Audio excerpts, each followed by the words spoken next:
오늘부터 민수기를 묵상하겠습니다. 구약성경 193쪽. 오늘부터 구약성경 민수기를 묵상합니다. 오늘은 3월 1일 민수기 1장 1절부터 19절까지입니다. 민수기 1장 1절부터 19절까지 한 절씩 교독하겠습니다. 이스라엘 자손이 애굽 땅에서 나온 후 둘째 해 둘째 달 첫째 날에 여호와께서 시내 광야 회막에서 모세에게 말씀하여 이르시되, 너희는 이스라엘 자손 모든 회중 각 남자의 수를 그들의 종족과 조상의 가문에 따라 그 명수대로 계수할지니, 이스라엘 중 20세 이상으로 싸움에 나갈 만한 모든 자를 너와 아론은 그 진영별로 계수하되, 각 지파 가문의 우두머리 한 사람씩을 너희와 함께 하라. 너희와 함께 할 사람들의 이름은 이러하니, 르우벤 지파에서는 스데울의 아들 엘리술이요, 수리사태의 아들 슬루미엘이요, 유다 지파에서는 암미나답의 아들 나손이요, 서불론 지파에서는 헬론의 아들 엘리압이요,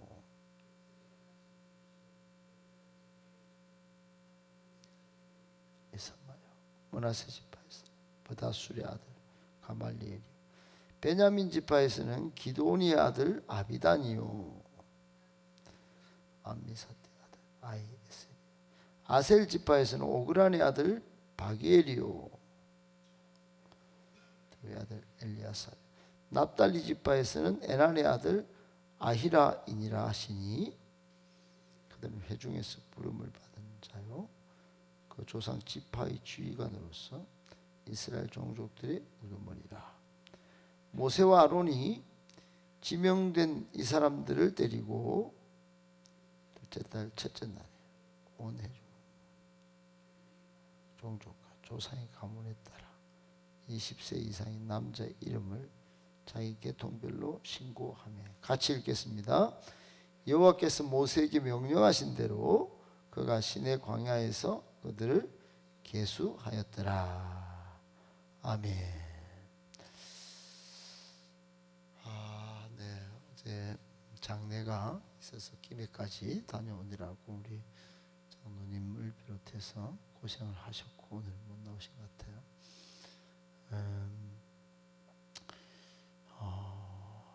오늘 우리 체육대회가 체육 행사 몇 시에 있죠? 12시 반에 있고. 네. 그래요. 오늘 말씀을 세 가지로 정리해서 묵상하겠습니다. 첫 번째, 우리는 하나님 나라의 백성이요 군사들입니다. 여러분, 민수기를 오늘부터 이제 볼 텐데, 민수기에서 가장 중요한 한 주제가 있다면 이게 하나님 나라의 백성이고 하나님 나라의 군사인 우리의 정체성, 이게 굉장히 중요합니다. 한 굉장히 큰 흐름의 대주제입니다. 나는 누구인가? 나는 누구인가? 이게 참 중요하죠. 나는 누구인가? 우리는 누구인가? 이걸 이제 정체성이라고 합니다. 그리고 나는 무엇하는 사람인가? 이게 비전과 사명에 관련된 건데, 우리 예수 믿는 사람들은 정체성과 또 비전과 사명, 이게 정말로 세상 사람과 완전히 달라야 됩니다. 완전히 달라야 됩니다. 그것을 이제 출애굽 이집트 땅에서 탈출하여 가나안 땅으로 가던 이 출애굽 사람들, 이스라엘 백성들에게 하나님은 이 민수기를 통하여 이제 그것을 명확히 하고 훈련시켰습니다. 그게 민수기예요. 민수, 백성 민자, 숫자 수죠. 백성의 수를 헤아렸다. 그래서 이제 민수기가 된 건데, 민수기에 흐르는 이 숫자만, 오늘 본문은 숫자 쭉 헤아린 거 아니겠어요?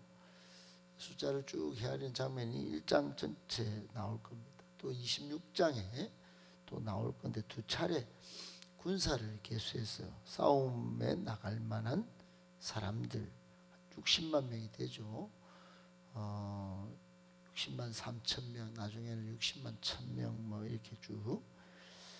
그래 이 38년 동안 이스라엘 백성의 신구 세대, 출애굽했던 사람들 중에 싸움에 나갈 사람, 또 이제 가나안 땅에 들어가면서 이제 새로운 세대, 그 중간 자리에 있는 이 백성들을 이렇게 이제 수를 헤아린 겁니다.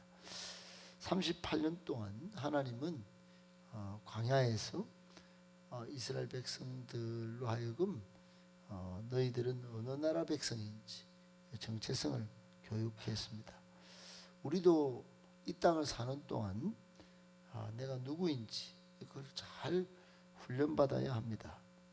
어제 우리 원로 장로님 자녀들 이 가운데 이제 상이 나서 김해를 갔는데 아주 세상 자랑은 많았어요. 의사도 있고 로스쿨도 있고, 의사가 뭐 자녀들만 해도 뭐 수명 되고, 그런데 교회를 안 나가는 거예요. 그래서 이제 강력하게 복음을 전하고 이제 교회를 나가도록 이렇게 도전을 했습니다. 안 되면 할아버지가 있는 이곳으로라도 오도록 그렇게 도전을 했는데 자신이 누구인지 잊어버린 거야. 나는 의사입니다. 나는 뭐 앞으로 판검사가 될 겁니다. 그건 정체성이 아니에요. 그건 직업이지. 우리 지금 출애굽한 세대들은 하나님 나라의 백성이다 하는 것이 굉장히 중요했습니다. 두 번째는 나는 하나님 나라의 군사다. 군사가 지금 뭐하는 군사냐? 이제 가나안 땅에 가서 이제 정복 전쟁을 펼쳐야 하는데, 정복 전쟁을 펼치기 전에 내가 정말 그 땅을 취해야 할, 하나님의 이름으로 취해야 할 그 군사 신앙을 무장한 겁니다. 그러니까 이스라엘 백성들은 반드시 군사가 되어야 돼. 하나님이 부르신 군사. 여러분 한번 생각해 보세요. 하나님이 부르신 군사인데 저는 살림이 중요해요. 저는 제 삶이 중요해요. 제 사업이 중요해요.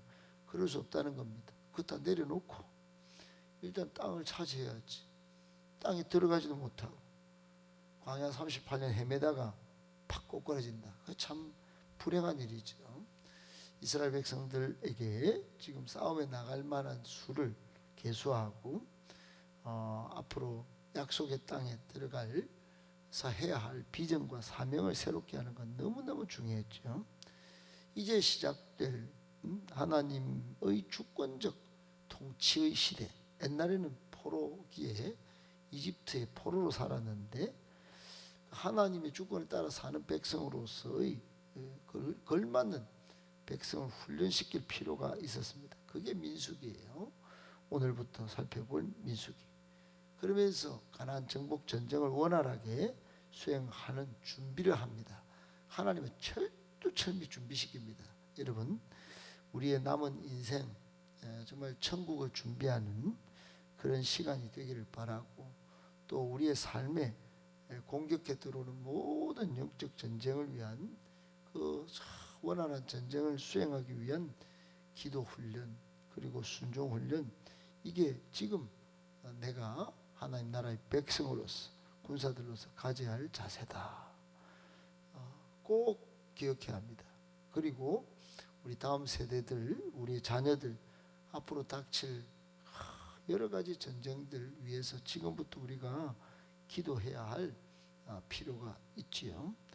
이 모두를 위해서 여러분 오늘 이 민수기에서 주시는 교훈들 하나하나 절대로 놓치지 말고 오늘부터 주어지는 말씀들을 또 잘 가슴에 새기고 민수기를 통하여 하나님의 뜻을 깨닫고 하나님을 잘 섬기는 저와 여러분들 되실 수 있기를 예수님의 이름으로 축복합니다.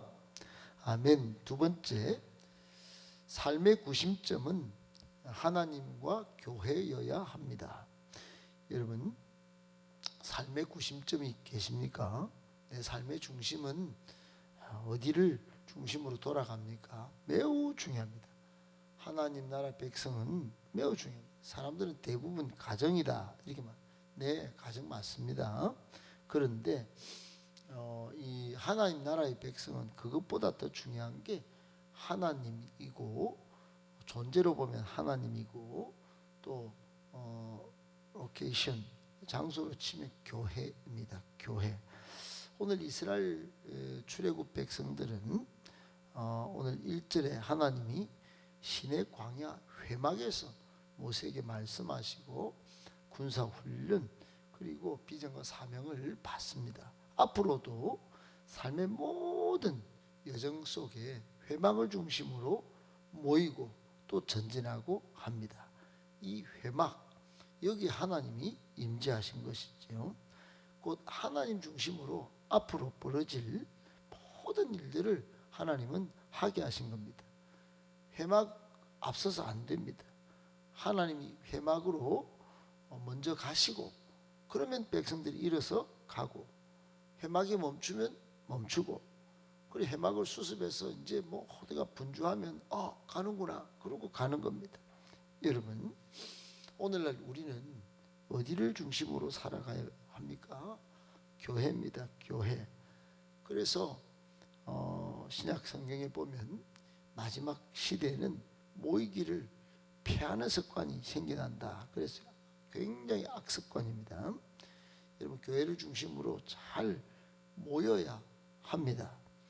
교회는 모이면 뭐하냐? 기도하고 말씀 받습니다. 하나님을 향한 기도, 하나님이 하시는 말씀, 그 중심으로 그보다 앞서면 안 되는 거예요. 그러니까 말씀보다 기도보다 앞서면 안 되는 거예요. 여러분, 불기둥, 구름기둥이 우리에게 교훈하는 게 뭡니까? 불기둥이 없는 곳을 가다가 얼어 죽는 겁니다. 구름기둥 없는 곳을 가다가 타 죽는 거예요. 그리고 민수기를 쭉 있다 보면 불뱀, 노뱀 사건도 있는데 거기에 기도로 다 노뱀을 안 쳐다보면 뱀에 물려 죽는 겁니다. 그러니까 민수기를 통해서 쭉 우리가 한번 보면 중심 잡기에 성공해야 살아남는다 하는 것을 교훈받아요.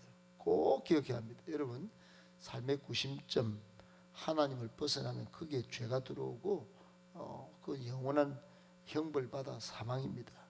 그리고 교회를 떠나면 교회를 벗어나서 잘 될 일이 하나도 없습니다. 그러니 여러분, 교회 중심으로 또 하나님 중심으로 중심 잡기에 성공하여 삶의 중심이 튼튼하여 흔들리지 않는 우리의 모습, 우리의 신앙 되실 수 있기를 예수님의 이름으로 축복합니다. 아멘. 마지막 세 번째, 하나님 나라에는 충성된 일꾼이 꼭 필요하고 많이 필요합니다. 하나님 나라에는 충성된 일꾼이 꼭 필요하고 많이 필요합니다. 여러분, 우리 교회도 지나고 보면 정말로 참 이 교회가 하나님께서 기회를 많이 주셨는데 그걸 허쳐버린 경우가 많아요. 그것은 전부 돌아보면 저희 판단에 의하면 기도가 없었고, 또 기도해도 전부 좀 충성스럽지 않은 그런 모습으로 교회 일을 하는 그런 직분자들이 있었기 때문이다. 저는 그렇게 봐요.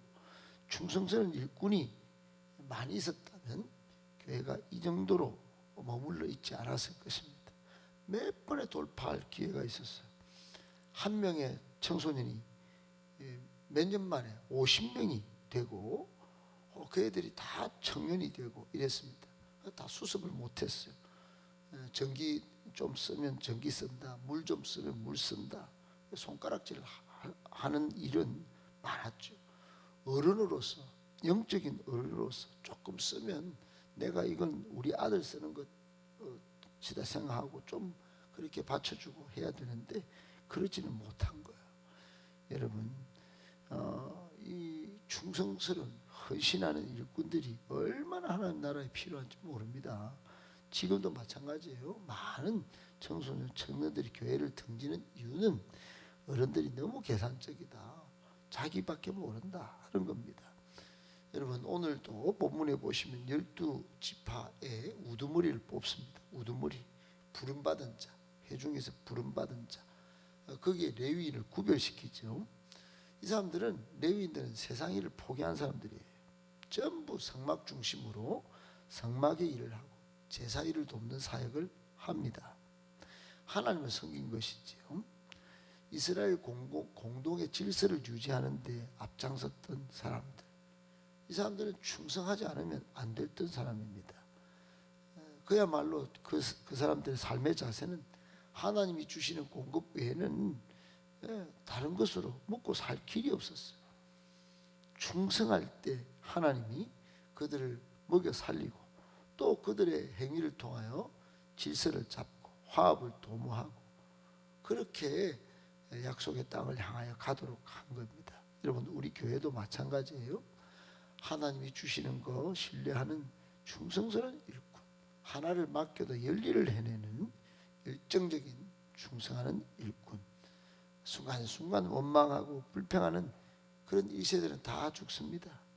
끝까지 순종하여 하나님의 약속을 반드시 이뤄내는 믿음의 2세대들이 그 충성스러운 일꾼들로 통하여 젖과 꿀이 흐르는 땅을 쟁취하고 마침내 하나님을 마음을 시원하게 한 일이 민수기 끝에 나옵니다. 여러분, 하나님 나라에는 지금도 충성스러운 일꾼이 필요하다는 것 꼭 기억하고, 여러분들의 기도 가운데 하나님, 제가 충성스러운 일꾼이 되겠습니다, 이런 기도가 빠지지 않기를 예수님의 이름으로 축복합니다.